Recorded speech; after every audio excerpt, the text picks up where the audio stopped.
Bienvenue à tous et à toutes sur 13e rue pour de nouveaux faits Carl Zéro. L'histoire que je vous propose se déroule ici à Vaux-le-Pénil, en banlieue parisienne. Le week-end du 16 au 17 septembre 1995, une famille tout entière va disparaître. Le père, Donald Davila, 34 ans, son épouse, Stéphanie Sané, 23 ans, enfin, je dis son épouse, c'est sa compagne, et leurs deux enfants, Donald Junior, 3 ans et demi, et la petite Donatella, 22 mois. Le couple Davila-Sané est un couple mixte. Donald est martiniquais. C'est un musicien, elle est femme de ménage. Ils habitent un squat. La particularité de cette affaire, c'est que le vieil adage, selon que vous serez puissant ou misérable, a encore de très beaux jours devant lui. La police, la gendarmerie, la justice, personne ne va prendre au sérieux le signalement de la disparition de cette petite famille. Si ma fille n'est pas au travail, c'est pour l'empêcher. On ne la prend pas au sérieux parce que son gendre est un marginal. Nous, on était sûrs qu'il s'était passé quelque chose de très très grave et ils n'ont rien fait. Je n'ai jamais vu la police venir me questionner ou me poser des questions. Boulet le chantait sur tous les toits qu'il allait flinguer la famille Davila. Il s'installe définitivement à son nom dans la maison de Donald et de Stéphanie. Je pense que sa maîtresse, elle, avait un plan pour pouvoir vivre ensemble. Le docteur Binard jouissait d'un a priori favorable. Elle nous dira qu'elle avait très peur de la machette de Boulet. Tout ça avant la découverte des corps. Elle n'a pas entendu des cris de bêtes, elle a bien entendu des cris humains. Elle raconte quelque part les faits. On va trouver des plumes et des restes de poulet. Cette fameuse connotation d'enterrement vaudou. Il y a des esprits maléfiques qui demandent du sang, qui demandent à faire des sacrifices. Et ça peut aller jusqu'au sacrifice humain.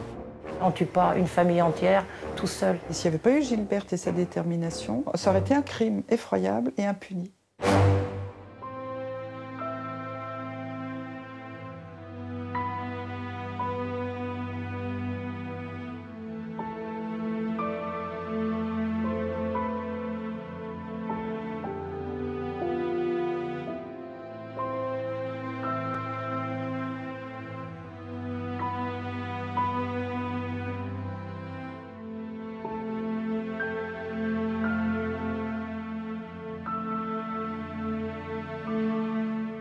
Dès le départ, dans ce dossier, tout semble volontairement gelé.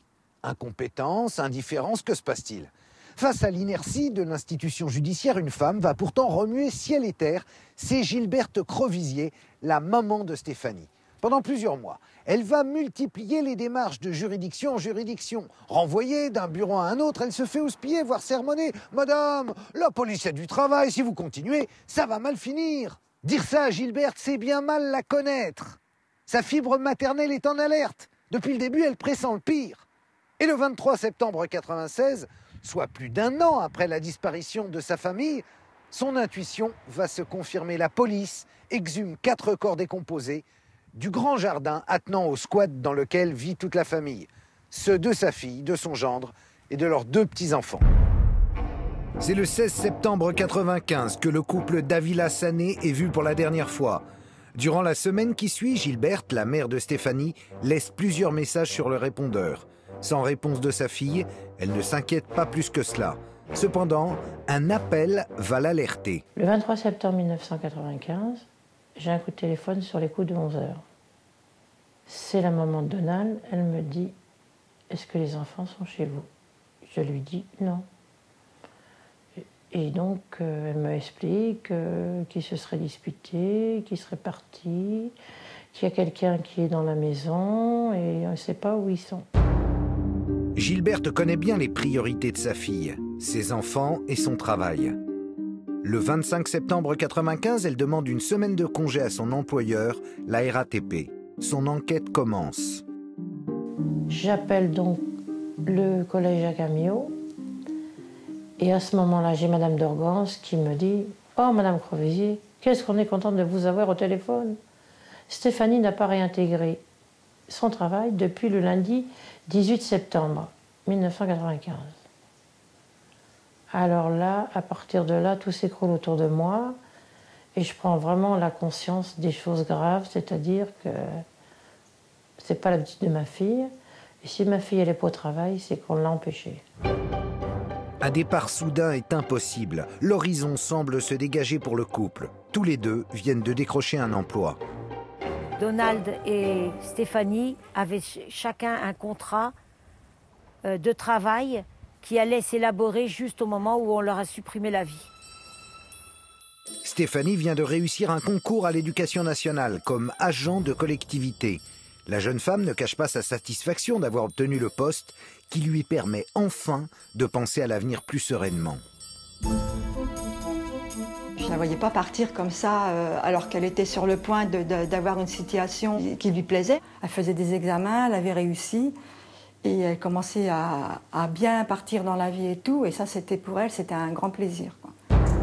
Donald, lui, est un bassiste apprécié. Il vient d'être engagé pour une série de concerts. Donald devait repartir pour honorer des contrats de musique. Il avait donc dans l'idée de laisser de nouveau Stéphanie, qui elle travaillait, venait d'avoir cet emploi, ce concours à Jacques Amiot, au lycée. Et les petits étaient scolarisés ou étaient chez la nourrice. Donald et Stéphanie reçoivent souvent. Donald a le sens de la fête. À partir du vendredi soir, la maison ne désemplit pas. Gilberte connaît quelques amis du couple. 3 d'entre eux lui confient avoir passé le début de la soirée, de ce fameux 16 septembre 95, chez ses enfants et en être partis vers 20h. Ils ajoutent qu'il y avait d'autres personnes dans la maison. Je téléphone donc à la gendarmerie de Melun. Je demande si les enfants sont sur une liste de blessés. Les gendarmes répondent non. Je leur dis alors, sont-ils morts? Il me dit, madame, les personnes qui sont décédées, on vient de suite prévenir la famille. Après la gendarmerie, où elle a obtenu une réponse rassurante, Gilberte se tourne vers la police. Au téléphone, on lui assure que quelqu'un va se rendre sur place. À 17h, la police me rappelle et ils me disent, bah, écoutez madame, on est allé sur les lieux. Oh là là, il y a beaucoup de jouets sur le terrain. Et donc, nous, de la maison, on a regardé de la fenêtre, tout paraît normal. À la maison, il n'y a personne, mais tout est normal. On ne peut pas rentrer, il n'y a pas d'infraction, on ne peut pas rentrer. Mais il y a beaucoup de jouets dehors. Pas totalement apaisée, elle décide de se rendre à Vaux-le-Pénil accompagnée de son fils Christophe. Tous deux connaissent bien les lieux. Même sans clé, ils sont capables de rentrer dans la maison. Il va passer par une fenêtre, il va arriver dans la salle de bain, et lui, quand il va descendre dans la salle de bain, il va s'apercevoir qu'il y a un chauffage qui chauffe à plein régime. Et c'est pas habituel. Stéphanie, quand elle n'est pas là, elle ne met jamais le chauffage. C'est une petite maison en bois, elle met le chauffage que lorsqu'elle est là. Et là, surprise. Je vais rentrer et on va percevoir que la maison, elle est nickel chrome. C'est-à-dire bien, vraiment bien rangée, bien... Il y a du linge qui sèche, il y a la vaisselle elle est faite, il y a à manger dans le frigidaire. Un autre détail frappe cette mère attentive pour laquelle la thèse d'un départ volontaire de ses enfants ne tient décidément pas la route. Je vais faire un tour d'horizon un peu dans la chambre, donc toutes les affaires des enfants sont accrochées. Et arrivé dans la pièce centrale qui est la salle à manger, je vais voir toutes les chaussures. Et ça, c'est quelque chose qui va me choquer, de voir toutes les chaussures. Je me dis, mais avec quelles chaussures elle est partie? Qui peut en savoir plus? Peut-être Serge Roland-Urani, le parrain de la petite fille Donatella, qui voit presque quotidiennement la famille. Tout de suite, il va dire que c'est la faute au shit, c'est la faute à la drogue, que mon gendre, il a emmené toute sa petite famille pour sauver sa peau, parce qu'il est poursuivi par une mafia de drogue. Alors moi, connaissant quand même mon gendre, il fumait un peu de shit, mais bon, de là, une mafia de drogue, il y a quand même une nuance, hein. Il n'a jamais trafiqué, il n'a jamais... Donc je ne voyais pas pourquoi il y avait à sauver sa peau. Ça ne tient pas la route. D'autant que personne, mis à part Urani, ne développe cette piste mafieuse. Toujours accompagnée de son fils, Gilberte retourne à Vaux-le-Pénil. Et là, Christophe, il va voir qu'il y a la lumière dehors. Il pense qu'il va voir sa sœur. Mais c'est pas sa sœur qu'il trouve à la porte. Il trouve Edgar Boulet. Il voit un grand black qui est apeuré de voir quand même quelqu'un d'1,95 m et costaud, rugbyman.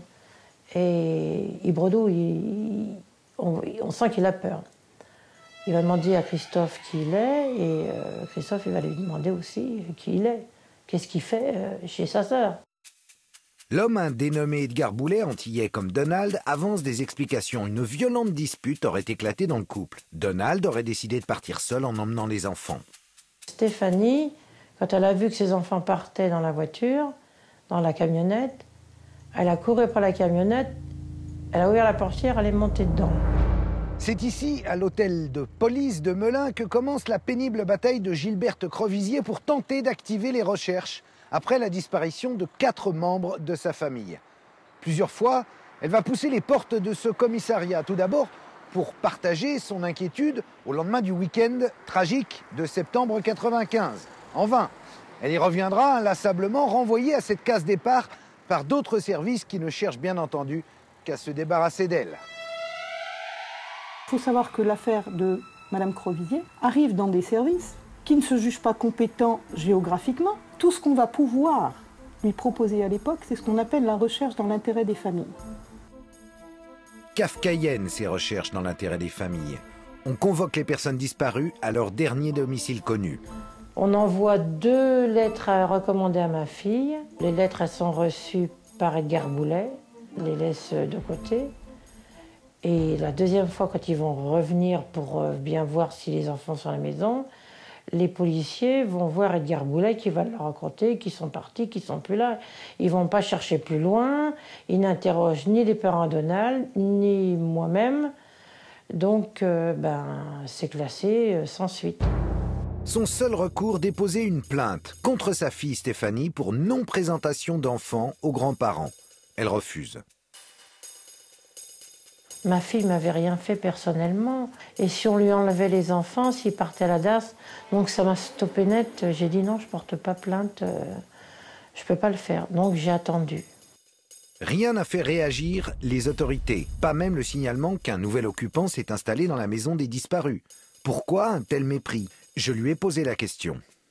Ta fille et ton gendre étaient considérés, enfin c'est ce qu'on appelle dans la société, des marginaux. Est-ce que ça a joué dans le fait qu'il n'y avait pas de la part de la police une volonté d'aboutir ou... Oui, je pense. Quand on ne fait pas comme tout le monde, comme dirait Brassens, on dérange. Mais malgré ça, mes enfants, ma fille travaillait, mes 2 petits-enfants étaient scolarisés. Donc je ne comprends pas pourquoi on les a dit, entre parenthèses, traités de marginaux. Donc ça veut dire s'ils sont différents, ils peuvent aussi mourir différemment, on s'en fout. On s'en fout. Ce racisme social est dénoncé par tous ceux qui ont approché ce dossier. Lorsque Gilberte va pour la première fois au commissariat pour signaler ses faits, on ne la prend pas au sérieux parce que son gendre est un marginal, parce qu'on sait qu'il est un consommateur de produits stupéfiants, que c'est un musicien, qu'il vit dans un milieu un peu interlope et que, ils sont capables de tout, ces gens-là. Il venait d'une extraction sociale extrêmement basse, et donc comme s'il n'avait pas eu la possibilité de pouvoir bénéficier d'une justice décente. Alors Gilberte s'est retrouvée à frapper des portes, semaine après semaine, mais partout où elle est allée, on ne la croyait pas, on ne l'entendait pas. Et je trouve qu'elle fait la démonstration flagrante des dysfonctionnements qui sont encore maintenant.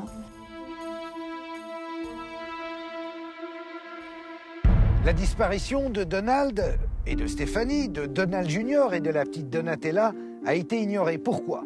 Eh bien, au nom de certains préjugés, sans doute. Parce que le couple ne mène pas ce qu'on appelle une vie parfaitement ordinaire. Donald est musicien.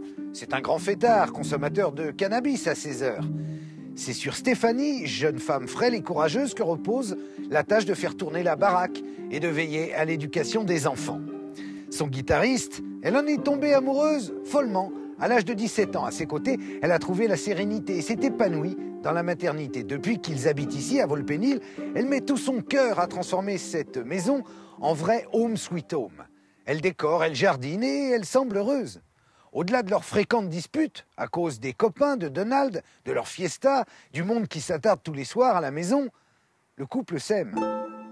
Pendant plus de 9 mois, Gilberte est confrontée à une indifférence générale. Son look décalé, son obstination agacent tous ceux qu'elle interpelle. Si on vient, je veux dire, c'est bête, hein, mais bien habillé, avec un langage châtié, un certain niveau culturel, peut-être un avocat à côté, une recommandation d'un tel, on est cru, mais alors automatiquement. Simplement, c'est l'apparence qui joue. Et effectivement, quand on a un langage un peu titi parisien, peut-être une allure un petit peu bohème ou qui sort de l'ordinaire, c'est malheureusement, là encore, une constatation très banale, mais les hommes sont faits comme ça. L'apparence a plus d'importance que le fond. Dans la maison de la famille Davila-Sané, les hôtes ont pris leurs aises, tandis que la police ne bouge pas d'un pouce. Gilberte s'est renseignée. Le nouveau maître des lieux, Edgar Boulet, est né le 10 juin 1956 à Basse-Pointe, en Martinique. Elle a même retrouvé la piste de ses parents, ils sont témoins de Jéhovah. Elle a compris très vite que cet homme de 44 ans n'est pas un saint. Il est bien connu des services de police. Je ne connais que les condamnations à son casier judiciaire qui démontrent qu'il ne s'est pas comporté de manière adaptée avec ses compagnes, puisqu'il a été condamné à plusieurs reprises pour des violences sur conjoints, ce qui vient démontrer qu'il y a eu des scènes de violence. Edgar Boulet n'a pas d'emploi fixe et bizarrement, pas plus de domicile. Monsieur Boulet avait été éjecté de son appartement. Monsieur Boulet avait passé l'été à squatter chez l'un, chez l'autre, sur un terrain de camping, etc. Depuis le 19 juin 1995, date à laquelle il reçoit un avis d'expulsion, Boulet est aux abois. Il s'installe définitivement à son nom dans la maison de Donald et de Stéphanie le lundi matin. En réalité, il s'incruste depuis plus de 4 mois dans ce domicile, squatté à l'origine par Donald et Stéphanie, car il dispose d'informations intéressantes sur ces lieux. Ce terrain a une histoire, c'est un ancien champ de tir d'un club qui a disparu, et donc qui n'appartenait pratiquement plus à personne. Donald était là depuis quelques années, il s'y était installé avec Stéphanie, les enfants étaient nés. Depuis 1912, le terrain de 6000 m² est une véritable énigme juridique pour la mairie de Vaux-le-Pénil. En 88, Donald s'y installe en parfaite connaissance de ce flou administratif. Il n'y a pas de propriétaire physique, donc personne n'est en droit de vous demander une expulsion. La commune ne peut pas aller devant le tribunal en disant il faut sortir ces gens-là, on n'est pas propriétaire. C'est entretenu, l'hygiène est respectée, c'est salubre, etc. Bon, vous utilisez, comme vous l'entendez, cette propriété-là. Faites en sorte que ça se passe bien. Dans l'esprit de Boulet, le calcul est vite fait. Il était jaloux, il enviait Donald. Pourquoi Donald était sur un terrain qui n'avait pas de propriétaire et pourquoi pas lui? Donc il n'avait qu'une idée, c'était s'emparer du terrain. Mais Boulet n'est pas seul. À ses côtés, un personnage omniprésent, une femme. La très respectée docteure Monique Binard qui exerce à Damary-les-Lys, juste à côté. L'image du docteur Binard dans la communauté melunaise, elle est excellente en tant que médecin. Quel lien peut-il y avoir entre cette notable et un homme comme Edgar Boulet? Depuis 90, après l'avoir connu comme patient, le docteur Binard est devenu sa maîtresse. Leur relation est passionnelle. Elle exerce une grande emprise sur lui. Or, au stade où ils en sont, cette femme a une exigence précise qui résonne comme un ultimatum. Elle exige de Boulet un toit pour abriter leur liaison. Je pense que sa maîtresse, elle, avait un plan et qu'elle a instillé ce plan d'avoir un lieu stable où pouvoir vivre ensemble. Et donc là, c'était l'occasion, parce que c'était un lieu retiré. Elle ne pouvait pas non plus l'emmener dans son milieu de petit notable de province. Donc il fallait trouver un lieu un peu... Je pense que ça, c'est un moteur fort. Sans boulot, sans domicile fixe, Boulet n'a pas l'intention de perdre sa maîtresse. Elle attend de lui une certaine normalité. Elle veut pouvoir, comme elle a déjà fait, le présenter à des amis. Mais l'élaboration de ce projet déplaît fortement à Stéphanie. Car Boulet est tout le temps là, il se conduit comme s'il était déjà chez lui. Je me souviens une fois être arrivée avec elle, je l'avais ramenée chez elle, ça, je me souviens bien.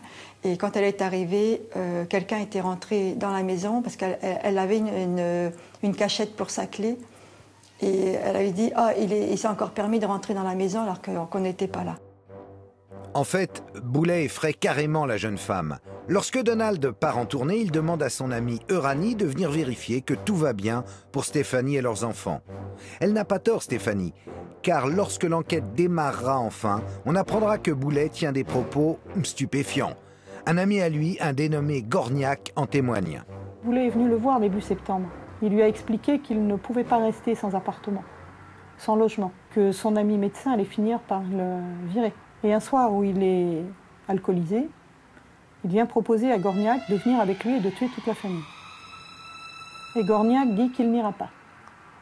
Boulet le chantait sur tous les toits qu'il allait flinguer la famille d'Avila. Edgar Boulet avait-il intérêt à faire disparaître Donald, sa compagne et leurs enfants? Il a bien confié à l'un de ses copains qu'il voulait se débarrasser d'eux. Mais voilà, dans ce milieu, on boit, on se drogue, on se cogne, on se rabiboche. Bref, on est destroy. Alors, qui aurait pu prendre au sérieux les propos de Boulet? Pourtant, dans cette maison isolée de Volpénil, la soirée du 16 septembre 1995 se solde par la disparition soudaine de toute la famille. Une famille dont on ne reverra plus jamais aucun des membres. Edgar Boulet a-t-il un lien avec ce fait? Abandonnée de tous, Gilberte poursuit sa quête de vérité. La solitude de cette femme donne la chair de poule. Son unique interlocuteur est Edgar Boulet. Ses explications tiennent de moins en moins la route. Tous les mois, me disait des choses bizarres au téléphone. Un mois, donc, il me dit qu'il avait pensé qu'avec les parents de mon gendre, ils étaient partis dans une secte, que Stéphanie avait emmené Donald et les enfants dans une secte. C'est certain que c'est impossible qu'elle ait quitté sa maman sans prévenir, sans lui dire « je pars quelques jours, t'inquiète pas ». Ça, c'est une chose qui est invraisemblable. La piste de la secte apparaît soudain. Boulet a recours à son ami Gorniak, auquel il demande de téléphoner aux parents de Donald afin de leur faire croire que la petite famille de leur fils a rejoint une communauté. Et c'est tellement bien fait qu'ils y croient. Ces explications nébuleuses livrées par Boulet ont un effet pervers. Elles finissent par diviser les familles de Donald et de Stéphanie. Et je téléphone à la maman de Donald. Elle m'insulte de tous les mots. Comme quoi je suis aussi une emmerdeuse. Pourquoi je me mêle de la vie des enfants. Il faut laisser les enfants vivre leur vie. Bon, c'est vrai que sur le moment... je suis en colère, mais je ne comprends pas. Gilberte ne sait plus vers qui se tourner. Pendant ce temps-là, Boulet s'active. Il distribue les biens de toute la famille. Certains interprètent cet agissement comme la preuve qu'il sait des choses. Gorniak, comme d'autres témoins, va dire que si Boulet distribue aussi aisément les affaires de Donald, c'est parce qu'il sait que Donald ne reviendra pas. Il voulait racheter la voiture. Il téléphonait sans arrêt pour qu'on puisse l'autoriser à acheter les voitures. Cette fois, c'en est trop. Retour à Volpénil. On arrive et on voit une pelouse tondue, tout propre. Il restait encore les marques des voitures, plus une seule voiture. Alors là, la colère me monte. Et je vais jusqu'à la porte et je vois que la télé, elle fonctionne. Donc je tape au carreau et donc qu'est-ce qu'on voit? On voit Boulet qui nous ouvre. Il était ivre-mort et je lui dis « Qu'est-ce que tu as fait des voitures ?» Et il m'a dit « Je les ai vendues ». Et je lui dis « Ça ne va pas se passer comme ça ». Nous sommes le 27 juin 1996. Gilberte porte plainte pour vol de véhicule auprès du TGI de Bobigny. La plainte est transmise au commissariat de Melun qui a Boulet dans le collimateur pour d'autres délits. L'enquête va enfin démarrer, à la faveur d'une coïncidence. Si on s'en est occupé, c'est aussi parce qu'il y a des policiers qui connaissaient personnellement depuis l'enfance une des personnes qui a été assassinée. Donc je veux dire, c'est quand même, je pense qu'il faut le dire. Cette affaire de disparu à Volpénil, cette famille qu'on recherche, eh bien, c'est Donald Davila. Et pour moi, c'est quelque chose de particulier, Donald Davila. Donald Davila était un des animateurs de la MJC du Mai. Sans ce clin d'œil du destin, le fait que l'enquêtrice connaisse et apprécie Donald, que se serait-il passé pour Gilberte et les siens? Chacune des portes auxquelles elle a frappé est restée close. Personne ne l'a prise au sérieux. Son désarroi laisse même indifférents les gens. On la traite même d'emmerdeuse. Ironie du destin, c'est pourtant de ce même commissariat que va enfin démarrer l'enquête plus de 9 mois après le signalement des faits. Il faut dire que là, Gilberte vient de piquer une énième colère et que miracle, un fonctionnaire de police a enfin daigné lever la tête et l'écouter. Et qui a bougé? Le commandant Brigitte Carré-Luzancet et Béatrice Mouras ont commencé à m'auditionner le 27 juin 1996. Et l'enquête va commencer à partir de ce moment-là, sans la réouverture. Elles vont se battre, là, franchement, elles vont se battre. Nous sommes partis sur une affaire de disparition de voiture. Nous avons essayé de trouver un bout de laine qui nous permette de démarrer une affaire pénale sur des vols de voitures, des faux en écriture privée, ce qui nous permettait de relancer une affaire qui avait été classée, qui était une affaire au départ de simple disparition de personnes. Mais évidemment, entre septembre 95 et juillet 96, les indices qui auraient pu permettre de reconstituer les faits n'existent plus. Nécessairement, lorsqu'on va rechercher des éléments matériels, lorsqu'on va entendre les témoins, eh bien, on se heurte à des imprécisions. On se heurte aussi à une reconstitution mémorielle par les témoins de ce qui s'est passé. Ce soir-là, comme bien souvent, il y a beaucoup de monde chez Donald et Stéphanie. Sur place, quand on est ici, on comprend mieux pourquoi personne n'a rien entendu. Les silos qui sont derrière moi tournent toute la nuit, sans s'arrêter. Les trains passent, et surtout l'endroit est désert, à l'écart de la ville. On n'est plus tout à fait dans la ville. On est un peu à l'entrée ou à la sortie. Ça dépend de quel côté vous vous prononcez. Vous n'avez pas de riverains proches. Vous n'avez pas d'environnement immédiat. Bon. Ça aurait été peut-être dans une autre rue. Les gens auraient eu des doutes, se seraient posé des questions. Donc, aucune information ni témoignage du jour des faits. C'est sur Gilberte et sur les éléments qu'elle a collectés que les enquêteurs vont s'appuyer. C'est elle qui leur indique, par exemple, qu'Edgar Boulet et sa maîtresse se sont installés chez ses enfants 3 jours après leur disparition et qu'ils ont procédé à des travaux à l'intérieur. Ils vont découper la moquette et ils vont mettre à la place du placo-plâtre. Ils vont repeindre effectivement la chambre en blanc et ils vont repeindre aussi plus tard une autre pièce qui est dans la maison en pierre. Ils ont mis du béton dans la cuisine, c'est encore Madame Binard qui a payé. Donc elle a pratiquement fait l'agencement. Elle se croit chez elle, Madame Binard. Elle est la châtelaine du terrain. Elle se comporte de telle sorte envers tout le monde. Plus tard, le docteur Binard sera interrogé à ce sujet. Elle s'expliquera sur cette peinture, sur le fait qu'elle ait repeint les volets de son cabinet. Étant précisé qu'ils n'ont jamais été couleur coquille d'œuf, alors que la peinture qui sera utilisée pour refaire simplement une partie du mur de la deuxième maison, qui est une maison en pierre qui se trouve sur le terrain, eh bien, elle présente cette caractéristique d'être couleur coquille d'œuf. Le commandant Carré, qui dirige l'enquête, reprend une à une toutes les constatations relevées par Gilberte, dont celle qu'elle avait faite 1 semaine après la disparition. Je remarque des monticules de terre que je n'avais pas vus la première fois.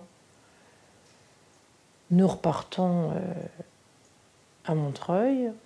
Je vais appeler ma sœur et je vais lui dire, tu sais, Stéphanie, elle est morte, elle est là dans la maison, elle est sous les planches, elle est dans la maison, elle est morte. Et ma sœur va dire, Gilberte, elle est fatiguée, ça va pas. Cette espèce d'entêtement qu'elle a eu a été formidable. Elle ne l'aurait pas eu. La famille serait encore dans le sol de la maison, soi-disant dans une secte ou partie à l'aventure. En septembre 96, l'enquête patine. Incarcéré à la maison d'arrêt de Melun pour un délit routier, Edgar Boulet ne lâche rien sur les disparus. Il est néanmoins conduit à Vaux-le-Pénil, une sortie inattendue pour lui. L'effet de surprise sur lequel comptent les enquêteurs va fonctionner. Oh, certes, il ne sort pas de son mutisme, mais... Et là, il a vraiment changé de tête.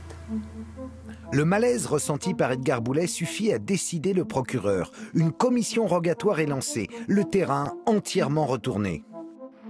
Ce matin, il ne reste plus rien de l'habitation de la famille, disparue il y a plus d'1 an. Seulement un terrain éventré, retourné à la pelleteuse pendant 2 heures hier après-midi par la police. Les engins creusent le sol jusqu'à ce que... Il y a le corps de Donald. Son bras est étendu au-dessus de la tête de Stéphanie et du petit garçon. Ils sont là tous les 3.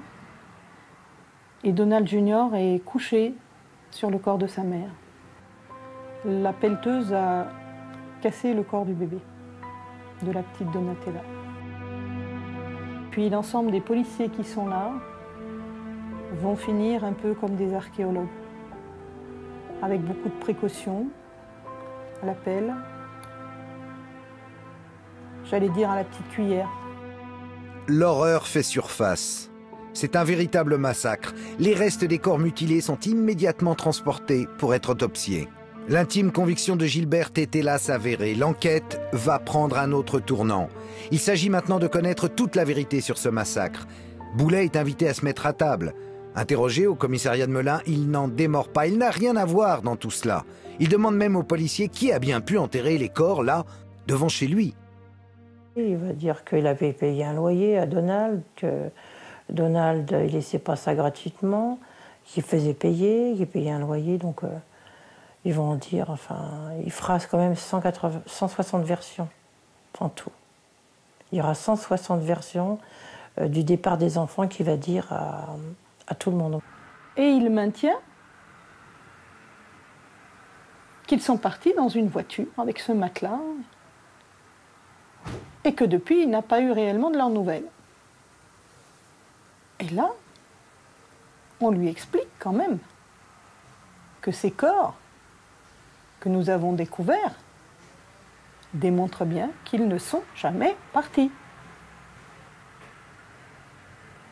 Et là, sa défense, c'est de nous dire que nous avons mis les corps. Allons bon. Ce serait la police qui aurait placé les corps là, dans le jardin. À ce moment de l'enquête, Boulet ignore que sa maîtresse, Monique Binard, a été auditionnée 48 heures plus tôt et qu'elle a livré de précieux éléments aux policiers. L'endroit où la famille a été enterrée et l'arme du crime. Elle a cette phrase. Quand vous m'avez dit qu'ils avaient disparu, j'ai tout de suite pensé qu'ils étaient enterrés au fond du jardin. Elle nous dira qu'elle avait très peur de la machette de Boulet. Tout ça avant la découverte des corps.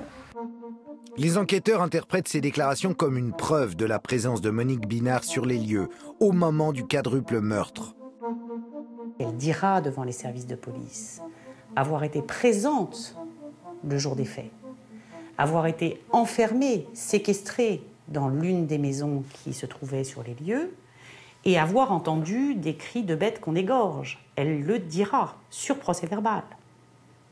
Et en dépit de cette déclaration qui ne résiste pas à l'examen, il faut le savoir, hein, cette maison où elle dit avoir été séquestrée ne fermait pas à clé. Ce qui est tout à fait étonnant, c'est sa présence sur les lieux de l'assassinat, où elle prétend avoir été enfermée alors que c'est impossible.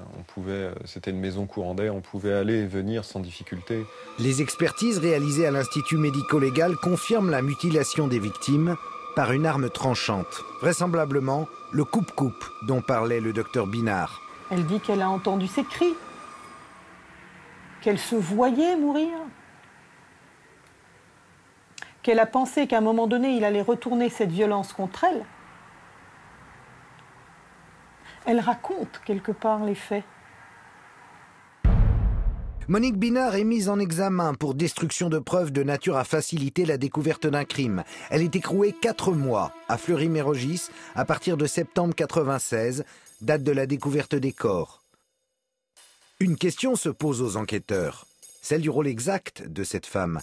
Et si elle avait une part de responsabilité dans le passage à l'acte de Boulet? Celui-ci, malgré ses dénégations, est mis en examen pour assassinat. Edgar Boulet est quelqu'un de frustre, n'a pas d'éducation, il sait très peu écrire et lire le français. C'est un type qui n'a pas les moyens intellectuels suffisants pour mettre en place un plan et arriver après des étapes bien déterminées au but qui s'est fixé.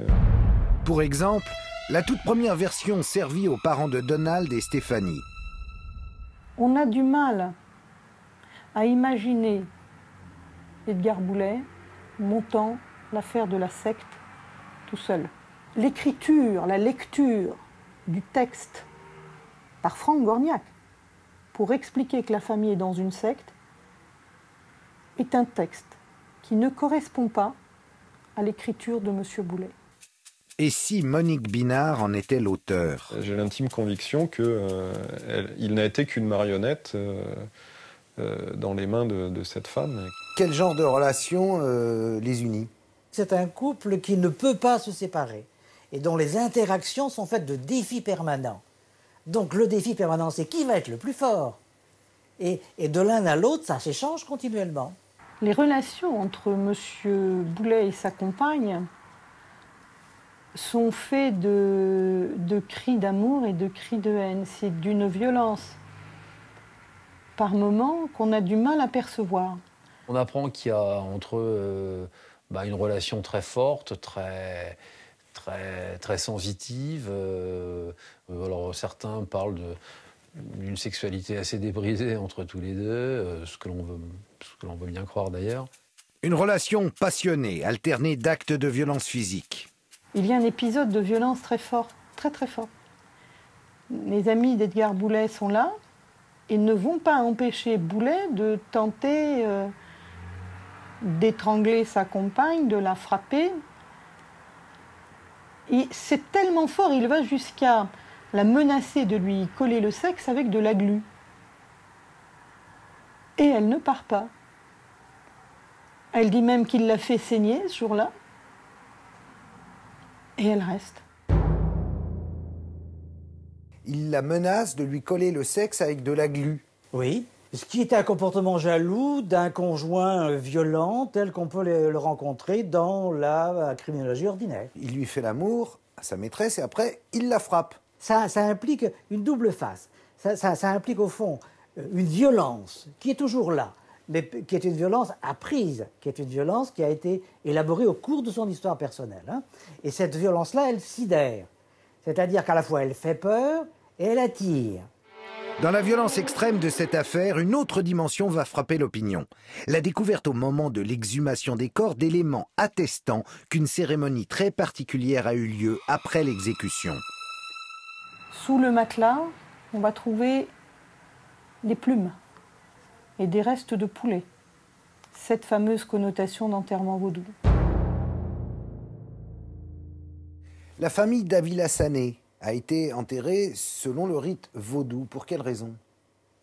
C'est un rite dont l'objectif est de protéger celui qui commet les crimes, les meurtres ou les actions infractionnelles. Hein. Le rite est une forme d'autoprotection, à la fois contre ses propres phobies à lui, et puis c'était d'une certaine manière rentrer dans le rang. Hein.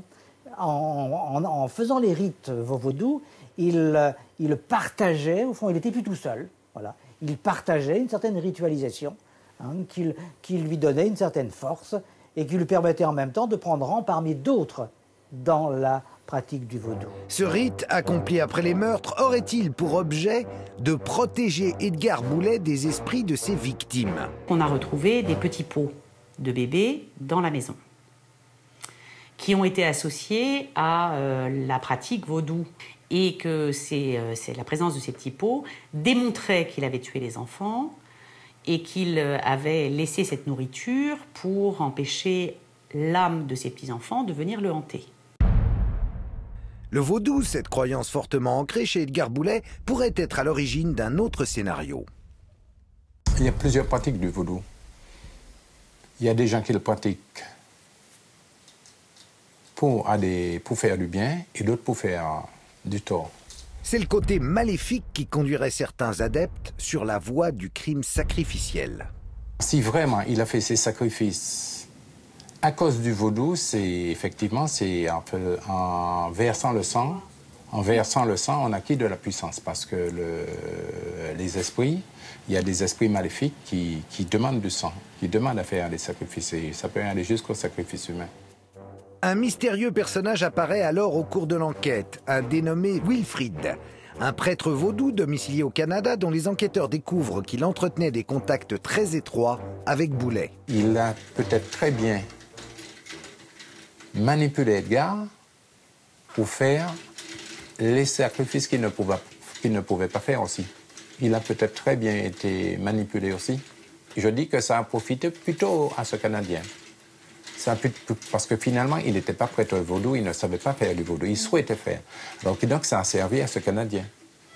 Dans ce cadre, le quadruple meurtre de Volpénil n'aurait pas eu pour mobile l'appropriation du domicile des victimes, mais une démarche initiatique accomplie par Edgar Boulet à la demande de ce prêtre, désireux d'accroître son propre pouvoir. Et si Boulet n'avait été qu'un instrument entre ses mains? Je ne sais pas s'il est sous l'emprise de Wilfrid, au point où on peut l'imaginer. Toujours est-il que tout au long des investigations va ressortir le besoin de contacter Wilfrid, le besoin d'entrer en relation avec cette personne. Les policiers français iront au Canada pour entendre cet homme, mais rien ne pourra être retenu contre lui. C'était quoi ce prêtre au Canada, enfin ce prêtre vaudou, avec qui il avait des conversations téléphoniques et qu'il était même décidé à aller rencontrer suite au meurtre? C'est quelqu'un à qui il donnait suffisamment de puissance pour pouvoir s'adresser à lui régulièrement, hein, ou de très très nombreuses fois. C'était celui qui pouvait le garantir d'une certaine manière à la fois de l'amour éternel de la maîtresse qu'il pouvait avoir et à la fois de le protéger contre les réactions négatives, hein, des entités psychiques, hein, qui pouvaient être laissées dans les corps et dont il fallait qu'ils se protègent. La pratique du vaudou terrorise une partie de la communauté antillaise. Pour eux, Boulet représente le diable. Ils sont tous extrêmement sensibles au vaudou. Déjà avant l'ouverture du procès, la ville bruissait de rumeurs, et notamment dans la communauté antillaise, où il y a eu plusieurs personnages connus de cette communauté qui d'un seul coup ont disparu. Quand nous demandons à la communauté antillaise d'essayer d'avancer sur ce terrain du vaudou, quelqu'un nous dit « si je parle, ma langue va noircir et va tomber ». Cette peur du vaudou va nuire considérablement à la vérité judiciaire. Le 6 juin 2000, soit 5 ans après les faits, le procès d'Edgar Boulet s'ouvre à la cour d'assises de Melun.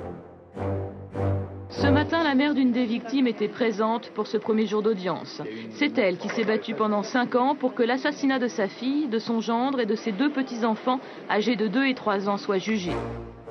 Si l'enquête de police a démontré qu'Edgar Boulet n'a pas pu accomplir son quadruple meurtre sans complicité, la justice, elle, n'en tient pas compte. Elle fait comparaître l'accusé seul sur le banc des accusés. Il est d'un stoïcisme total, il ne bouge pas, il ne scie pas. Il n'a aucun mouvement d'agacement, il parle rarement, il prend rarement la parole, sauf pour dire qu'il est innocent, mais... La justice a tranché. Tous les acteurs ou spectateurs des meurtres ne comparaissent pas aux assises. La décision provoque l'indignation du côté des victimes. Il y a des gens qui ont participé qui n'ont même pas été inculpés. Ceux qui étaient inculpés, ils n'ont même pas été condamnés. Donc, c'est même pas une justice. Je me demande, c'est une pièce de théâtre, hein. C'est pas de la justice, ça. L'avocate de Boulet réagit elle aussi vivement. On sait aussi que le lendemain des faits, à raison de témoignages qui ont été recueillis, 2 autres personnes, qui sont des amis proches de la famille Davila, mais aussi de Boulet, sont présentes sur le terrain. Et tôt le matin. On s'étonne quand même que ces gens-là, pour ces gens-là, on se soit contenté des dénégations de départ et qu'on ait considéré qu'à leur égard à eux, il n'y avait pas possibilité de les renvoyer devant les assises. Et pourtant, l'enquête l'a démontré, Serge Roland-Urani, Le propre parrain de la petite Donatella était par exemple bien au courant du quadruple meurtre. C'est une vérité qui dérange quelque part, elle est insuffisante. Tout le monde n'était pas à la cour d'assises. Serge Roland-Urani, il a peur de Boulet. Mais à la différence de Monique Binard, lui, ça se voit. Et c'est quelqu'un qui est dans une vraie crainte de s'exprimer.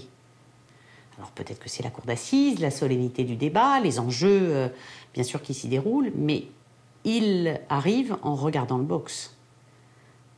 Et Boulet ne baisse pas la tête quand il s'agit de Rani. Donc il y a un rapport qui est celui de la crainte, qui est complètement différent de celui de Monique Binard. Le docteur Binard est non seulement toujours crainte de son amant, mais elle n'a surtout rien à craindre de la justice. Elle était aux assises, mais en qualité de témoin. J'imagine que tu aurais voulu la voir... Dans le box avec Boulet, et pas toute seule. Il y avait plus de personnes que ça. On ne tue pas une famille entière, tout seul. On a présenté Boulet comme étant très maître de cette femme, dans tous les sens du terme.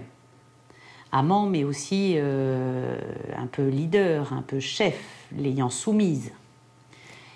Et en réalité, à ce moment-là, c'est la première fois que moi je les verrai tous deux, hein, lui, il baisse la tête. Il ne la cherche pas du regard. Il n'est pas celui qui a l'autorité.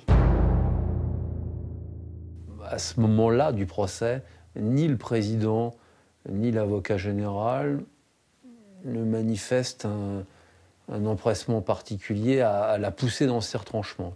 Je la sens presque épargnée. Mais hélas, on lui posera assez peu de questions, puis elle sera assez peu chahutée, Madame Binard, sur ses contradictions. Pourquoi le président de la cour d'assises ne tente-t-il pas de percer l'amnésie du docteur Binard? Le docteur Binard jouissait d'un a priori favorable. Surtout, elle avait un avocat extrêmement compétent. Un des grands ténors du barreau parisien, et que c'est banal à dire, c'est une la palissade, il vaut mieux être bien défendu. Une chose est certaine, n'importe qui d'autre à la place de Binard aurait été renvoyé devant les assises. Justice avec la fin du procès d'Edgar Boulet devant la cour d'assises de Seine-et-Marne. Il a été reconnu coupable de l'assassinat d'une famille martiniquaise. L'accusé, également antillais, a été condamné à la perpétuité. Sans Monique Binard, ni aucun autre complice incriminé à ses côtés, l'accusé, jugé unique coupable, a écopé de la peine la plus lourde. En juin 2000, à l'issue de 8 jours de procès, mais surtout de 5 années d'attente, pour cette pauvre Gilberte Crovizier, Edgar Boulet est condamné à la réclusion criminelle à perpétuité. Échappant quand même à la peine incompressible, il peut espérer sortir en 2019. Sa maîtresse n'a quant à elle pas été poursuivie pour complicité d'assassinat, ni pour non-assistance à personne en danger, bien que les conclusions de l'enquête policière aient été formulées dans ce sens. La juge d'instruction n'en a pas tenu compte. Depuis ce jour, Monique continue d'exercer son métier de médecin généraliste à Damary-les-Lys. Aucune charge retenue non plus contre Serge Roland-Urani et Franck Gorniac. Le premier vit paisiblement en banlieue parisienne, quant au second, il est reparti en Martinique. Quant à Gilberte, elle se bat encore et toujours. Elle a déposé une requête devant la Cour européenne des droits de l'homme pour que soit enfin reconnu l'incroyable dysfonctionnement de la justice dont elle a été victime. Comme nous l'avons vu tout au long de ce film, c'est toute seule que Gilberte Crovizier a dû trouver son chemin dans le dédale de la procédure judiciaire. Si je ne m'étais pas battue, effectivement, mes enfants y seraient toujours sur 2,50 m de terre. Ces lenteurs, ces ratés dans l'enquête et l'instruction, comment les justifier? Dans l'affaire de Gilberte Crovizier, c'est un dysfonctionnement de l'ensemble. Je ne m'en abstrais pas. La justice est une institution comme une autre. Et la demande de pardon, les excuses, c'est quelque chose de rarissime. Les juges, les policiers, enfin tout l'appareil judiciaire reconnaît très très difficilement son erreur. Quelle justice peut prétendre fonctionner de la sorte? Où est la garantie d'égalité pour le justiciable? Le dossier du quadruple meurtre de Volpénil est une illustration parfaitement désastreuse de ce dysfonctionnement de base. Bonsoir.